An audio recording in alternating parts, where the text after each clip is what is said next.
Hey everyone, we are back again with another update on how we're doing with our hardcore series in Runes of Kalgor 0.5. Currently, right now, playing a Disciple of Varashta, currently named Disciple of Katav. We got back up to level 73, so we're just cruising into some mid-tier and early-tier maps, some very low-budget gear, on a very interesting build utilizing Bone Cage and Triskelion Cascade, as well as some of the new Trickster shards. So you'll see what this looks like. I'm just going to go ahead and flash here some of the defenses that we're looking at as Disciple of Varashta is quite nice. We are rocking almost 2,000 Runic Ward on this build, and so you'll see the Runic Ward as a defensive layer coming into play a little bit later. And of course, the 54% reduction from Disciple of Varashta is quite nice. But essentially the premise here is that we have quite a lot of bone cages come out. So you can Triskelion Cascade on a cooldown that is almost instant for every single skill here. But then you'll also see I'm building up these Trickster shards here. And so they cast along with me. So you can see here, every fourth cast creates what I blast, essentially. So I can essentially do 1, 2, 3, 4, all 4, boom. You can see there, that is the Trickster shard effect. And with Triskelion Cascade, you actually get quite a nice blend here of clearing ability out of Bone Cage. And this is with actually reduced area of effect. Later on, we will be speccing on into some area of effect. Currently, right now, you can see Bone Cage only at level 24, as we are only a level 14 skill gem, is doing, excuse me, quite nice damage here at about 20k DPS. We have plenty of room to grow. Again, only level 73 here, just getting started into mapping with low budget. The only thing that's really required here is the Trickster Shard to make this effect happen. So this is the Fractured Mimics here. They appear, and you can have 4 Fractured Mimics. So that's why you do 1, 2, 3, 4 with the explosion. And I wish that they actually copied the Triskelion Cascade effect and did an empowered explosion along with you, but that's quite all right. It's good enough to clear, and we do have Bone Storm in order to be able to, clear our single targets with Thunderstorm here, rocking Living Lightning to peel off the impales from Bone Storm. So very simple build. We are rocking Remnants of Kalgur here. Remnants of Kalgur is going to allow us to overflow our ward. So we'll see you actually get over 2,000, maybe 2,500 here on our ward, which is quite nice. And we are doing Convalescence until we can eventually fit in Ghost Dance and some better gear. Here's my gear. I'll just go ahead and flash it on the screen so that you guys can see. I'm rocking an interesting staff. It's got cast speed, some plus level to all spells, some crit chance, some spell damage, and so forth. It's about what you would want at this point, but of course, you can do much better. The helmet is just a helmet with rarity, res, and some energy shield. Could do much better here. The focus that I have here really just want some plus level to all spell skills, cast speed, and of course can do much better than what I have here. And the amulet, forget the allocation here. The allocation was from previous armor before I switched the brass dome over. But of course you want plus level to all spells and some nice mana regeneration, and energy shield is quite nice.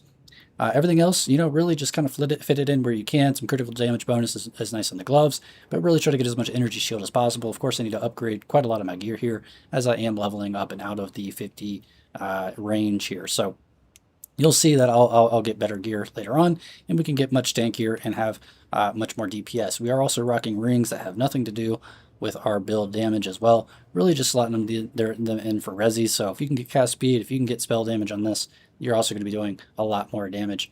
So we have room, tons of room to grow here. But the main point of this is also to be able to rock this brass dome, where we're getting quite a lot of Runic Ward, about 1916 out of Runic Ward, as we are able to get the 3rd corruption and socket in the 60% increased Runic Ward effect, which is quite nice. That being said, you'll see here, we're just going to go ahead and clear out I believe this is like a tier 11 map or something like that, just for demonstrations and showing how kind of like the build functions here and what you can do with it. So of course, it's going to take a little bit of time to get through this map as you move a little slow, but that's all right. This is hardcore. We are just going to make sure that we try to stay alive here as much as possible. And again, this is a fun build because you can just continuously spam the Triskelion Cascade and get that cooldown almost down to nothing. Even if we took a few cooldown recovery nodes in the tree, we could pretty much get this to every single caster close to it if we wanted to. Right now, I like kind of just slotting it in and spamming it every now and again, and just keeping up with the Trickster shards, which you can see the Trickster shards allow for very good coverage of the Bone Cage skills. So you can really do this with any cascadable or any echoable skill that's going to allow you to be able to do this sort of effect with the Trickster shards. So it's actually quite nice, really cool gem, and I believe it's going to actually increase our DPS as 4 shards hitting in one location at once. It's going to be quite nice. We'll skip over this for now. Just for demonstration purposes and just kind of keeping the mapping clean, I will kind of just skip past some of the league content, and that's quite alright. So you can see here, those bone cages are going off left and right. We really don't have to do too much, just kind of a nice single button build here. You can drop the occasional Triskelion cascade to make it a double button build, but if you really just wanted to rely on the bone cages, you could do that as well, as the Trickster shards provide, again, ample coverage, and just a little bit of AoE would actually make this go a long way. So this is going to be kind of the premise as we build into this later on. Hopefully we can take this into late tier mapping. We can get our DPS into the hundreds of thousands and have our Bone Storm hitting into the millions and critting quite nice. Our crit hit chance is still relatively low right now. I believe it's about 30-40%, and we can get that up to 70-80% would be quite nice. Of course, I can work in some more nodes on the tree, get some potentially some bind effect going on for some more crit, and overall, again, a lot more damage coming out. But at this level, I've been able to actually clear tier like white and very easy tier 15s and things like that. So you could theoretically come out of campaign, get to this level to be able to utilize the Trickster shards, and then of course do what you need to do here. So I'll show you really quick here what the Bone Cage is linked with. That's going to be with Zenith here for mana cost efficiency. That's going to be Heft, Bleed, Astral Projection, so that you can actually cast it away from you. And then, of course, the Trickster Shard. Triskelion Cascade to enhance the effect. This one, again, is going to allow us to have this nice sort of branching sort of bone cage that emanates from us in a nice triangular Triskelion, as they call it, format here. So quite nice. And then again, our Bone Storm, very much the same. Zenith, we've got cast speed on this. We've got Virgin for some increased damage while channeling. And then Heft, we do need to get our 6 socket here. And then Thunderstorm is really just to go ahead and make sure that we have a little bit of a shocking effect. I don't think that that's actually going to shock anymore. It did in the campaign. But really the main claim to fame is the Living Lightning, which will pull off the impales from this Bone Storm. So Bone Storm does impale enemies on hit. You'll see those stacks build up, and you'll see the Living Lightning taking those stacks away. And that is quite nice for a little added extra damage on single target. Excuse me. And we also have, again, Remnants of Calgary and Remnants in Convalescence. This is your typical remnant setup where you have harmonic remnants and remnant potency. I mean, really, this build, it depends on high levels of mana cost efficiency and mana regeneration. So one, we can get effective Zenith. We do want to make sure that we are above 90% of mana in order to get the 30% more spell damage. So you can see here, if I'm spamming this, if I actually spam it too fast, the DPS drops, but as we go along, we actually do want to make sure that we get Arcane Surge. So we take these couple of nodes over here where we have 10% chance for Arcane Surge, and that's going to give us mana regeneration and also cast speed, which is very nice for this this build. You need cast speed in order to be able to get the 4 casts off, and the Trickster's proccing much faster. If you were slow, it would take a lot longer for these Tricksters to occur, so that's why I wanted to invest into cast speed, but also you need quite a lot of mana regeneration, so it's quite nice to actually have Arcane Surge because that gives you both. And I do spend quite a lot of points to come over here and make sure that while we're moving, we have increased mana regeneration as well, so you want to stay moving, and if you do that, you can see actually my mana regeneration is a little bit better. So for clear purposes, this is going to stay up. And then for Bone Storm, if we actually just sit here and channel this, it will drop in terms of its DPS. And that's all right, but we will do our best to collect some mana remnants when we're critting the boss to keep our mana topped. And I'll also be spamming the ultimate mana life flask, or excuse me, the ultimate mana flask that we have here. Of course, if we just had, I believe if we just had that mana flask, the one that the Laviganas, I believe that allows us to have this effect constantly, then we would actually have plenty of mana sustain at this point with this current setup. But again, here's splashing the tree. I'm missing a jewel over here. My jewels are terrible. You can roll incredible jewels this league, which we're going to do, but you really just want crit chance, crit spell hit, all of that good stuff. And eventually, we're going to take these nodes over here as well to be able to break armor on our critical hits and to have increased magnitude of our impales. And we're also going to take these impale on spell hits as well, so that our bone cages will start to impale, and so that we can keep thunderstorm and living lightning kind of proccing off of our bone cages as well, which we currently do not have while we're mapping. So again, a very fun build, a very fun looking build. I believe we're going to call this our Blood Maiden or Blood Cage Maiden. So she's quite nice. This is the MTX that I'm rocking right here. We'll go into the boss. The bossing again could probably do a little bit better, but we'll see how we do.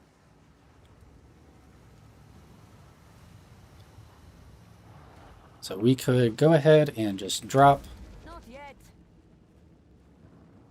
Sigil of Power, sit in that. Let's go ahead and spam a few of these, and we'll just go ahead and just get our Bone Storm stacks going here.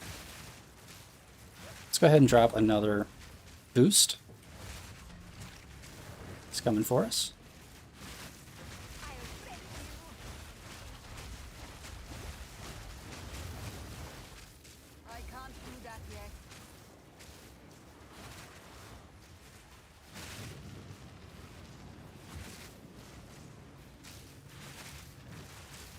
Alright, my Bone Storm seems to be missing the target, so you kind of have to aim past the the Tyrant. Otherwise, you can see there that the Bone Storms will just aim at the ground, and quite a lot of them will miss.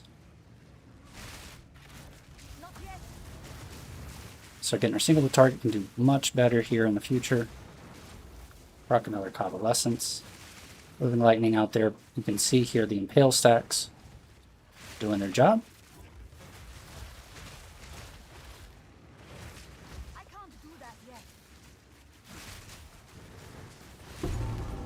And bingo.